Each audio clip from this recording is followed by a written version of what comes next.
Bom, no terceiro bloco, o assunto é educação. E essa entrevista com o candidato Golbery Lessa, ela acontece poucos dias após a divulgação do novo Índice de Desenvolvimento da Educação Básica, o IDEB, que aponta, lamentavelmente, que Alagoas permanece com pior percentual de aprendizagem. Essa, inclusive, é uma situação que perdura já por vários anos, né? Chegando ao governo do Estado, quais as estratégias que a sua equipe, né, poderia utilizar para mudar esse quadro, candidato? Bem, é mais uma vez com tristeza que nós recebemos a notícia de que Alagoas, no IDEB, ficou no último colocado, como o último colocado dos estados brasileiros.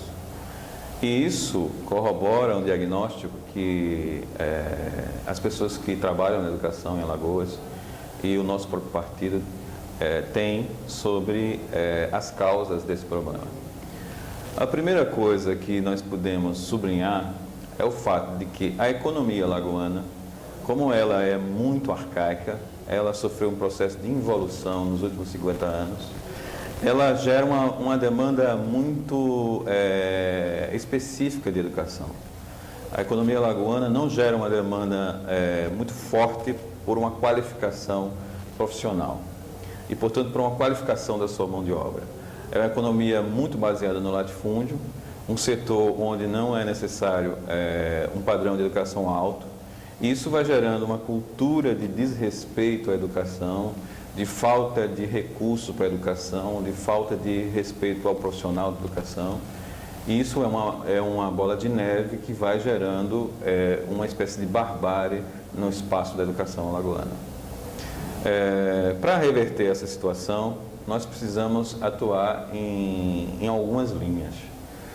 A primeira linha é a questão de tratar o sistema de educação do Estado como a essência do nosso desenvolvimento, como a essência de chegarmos a uma nova etapa de civilização, uma nova etapa de desenvolvimento social e de bem-estar social. Então, primeira coisa, a educação tem que ser o eixo do desenvolvimento. Junto da educação precisa estar a cultura, um sistema de cultura que seja bem financiado, que seja importante dentro do governo. E esses dois sistemas de educação e de cultura precisa ser o fundamento do fortalecimento da sociedade civil. Uma outra questão importante é profissionalizar a Secretaria da Educação e evitar a indicação clientelista dentro da Secretaria da Educação, o loteamento da Secretaria da Educação. Nos governos que temos, geralmente, a Secretaria da Educação é uma espécie de refém, né, de interesses menores, de interesses clientelistas, de interesses políticos menores. E, portanto, aquilo que seria a joia da coroa do governo, que seria a Secretaria da Educação, passa a ser, de fato, um órgão fragmentado, um órgão ineficiente, um órgão que é utilizado para o benefício de candidaturas, para o benefício de setores das oligarquias.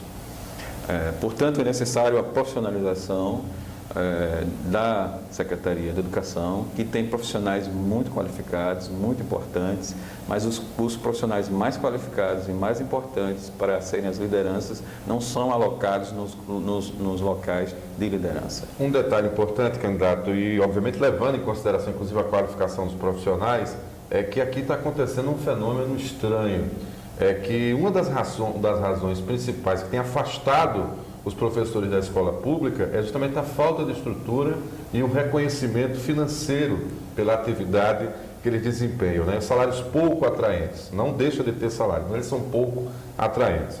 Se eleito, como é que o senhor pensa em atacar esse problema? Tem como se comprometer com os trabalhadores da educação em nome dessa causa? Claro, é como eu falei no que se refere à saúde. Sem que nós façamos uma revolução nas receitas do Estado, vai ser impossível a gente cumprir a promessa de melhorar os vencimentos, as condições de trabalho dos professores, dos profissionais da educação. É claro que o nosso partido tem esse compromisso, e se não tivesse esse compromisso, não fazia sentido fazer política. O funcionário público é um agente fundamental do progresso da sociedade e, no caso da educação, do sistema de educação.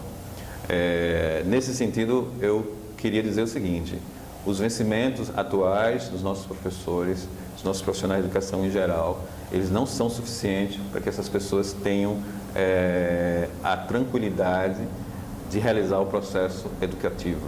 Um profissional que está com dificuldade de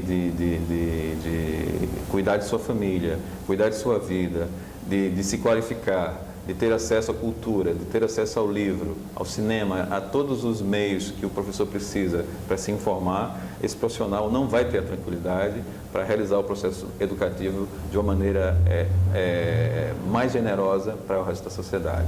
Portanto, é necessário que as escolas sejam melhoradas, que as escolas sejam de tempo integral e que junte no primeiro horário a educação formal, clássica, e no segundo horário a cultura, a arte, a produção cultural em geral.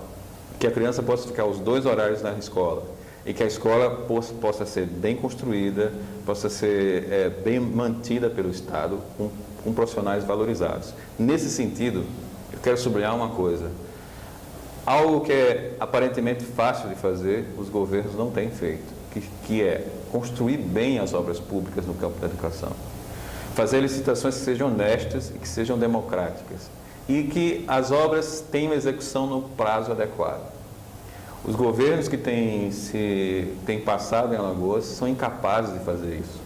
Isso significa que esses governos têm um comprometimento com o patrimonialismo e com o clientelismo. Um governo que é incapaz de construir uma escola é um governo que não faz sentido existir. Um governo que é incapaz de reformar uma escola, como é o caso alagoano, que passa 2, 3 anos para reformar uma escola, é um governo que não faz sentido existir. Portanto, nós nos comprometemos a realizar obras no prazo adequado, com licitações que sejam honestas e democráticas. Sem essa base mínima também da infraestrutura das escolas, e, portanto, que implica o não loteamento da Secretaria de Educação, também é possível fazer educação.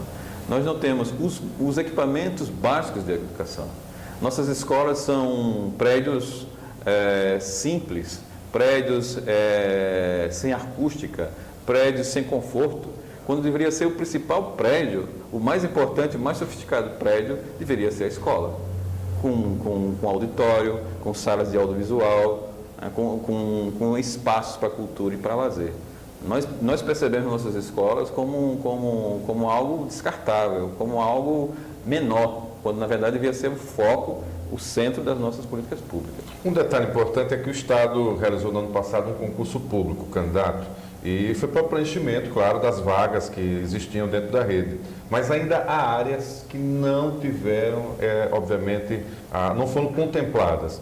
Para completar esse quadro, a saída foi contratar mais monitores. Isso está causando, inclusive, uma grande polêmica entre os concursados que defendem o chamamento, mas foi a solução que o Estado encontrou para tentar resolver de imediato essa situação. Se eleito, né, como é que o senhor pretende sanar esse déficit de profissionais em sala de aula? Precisamos, sobre isso, falar de uma questão fundamental. É o fato de que o governo do Estado ele tem uma atitude em relação aos funcionários públicos, em relação aos gastos com políticas sociais, com vencimentos dos servidores. Ele tem uma atitude que a gente chama de neoliberal. O que é uma atitude neoliberal? É a atitude que parte do princípio de que a máquina pública deve deve se adequar aos interesses do grande capital e deve esquecer os interesses dos funcionários públicos e da população em geral. Bom, essa é a noção básica do governo do Estado atualmente. Bom, é isso que explica a atitude que o governo tem em relação aos concursos públicos, em relação ao não chamado, a não convocação das pessoas que passam nos concursos públicos e a terceirização e a precarização do trabalho na educação. O governo do Estado, ele é um governo baseado no grande capital em Alagoas, no latifúndio, nas grandes empresas, e faz de tudo para que essas empresas e esse grande capital tenham recursos, tenham infraestrutura, tenham todas as energias que o Estado possui para eles. E, ao mesmo tempo, esquece das políticas públicas e esquece do servidor público. Então, num governo nosso, nós precisamos inverter completamente isso. O capital precisa, no caso alagoano, cuidar de si mesmo e ser fustigado no que ele quer fazer contra a sociedade. E os funcionários públicos, os trabalhadores em geral, os camponeses, a classe média, precisa ser o foco do governo. O bem-estar da maioria da população precisa ser o foco do governo. Então, a nossa proposta é de inverter as prioridades e, portanto, chamar as pessoas que fizeram os concursos públicos, trocar paulatinamente os monitores por professores concursados, e isso em todas as políticas públicas. Um detalhe importante e é lamentável, inclusive, é que a violência ela já ronda as escolas e, em alguns casos, está dentro da própria escola, né? Há muitos professores que sofrem, inclusive, com esse assédio da violência. Alguns já estão, inclusive, sofrendo ameaças. Outros já foram agredidos. E o mais grave é que o tráfico ocorre, muitas vezes, dentro das próprias unidades, né? Assim como o consumo, atrapalhando, consequentemente, o aprendizado. Se eleito governador, como é que o senhor pretende enfrentar esse tema? E ele já é uma transição para o nosso próximo tema, que é a violência também, candidato. Veja, a violência nas escolas, a violência nos postos de saúde, a violência em todos os equipamentos públicos, com a violência generalizada na sociedade alagoana, ela não tem apenas uma causa. A causa da violência, do aumento da violência em Alagoas, se refere a um resultado da fragmentação de todas as políticas públicas. É a fragilização das políticas públicas que gera problemas sociais, e esses problemas sociais são o palco do surgimento da violência.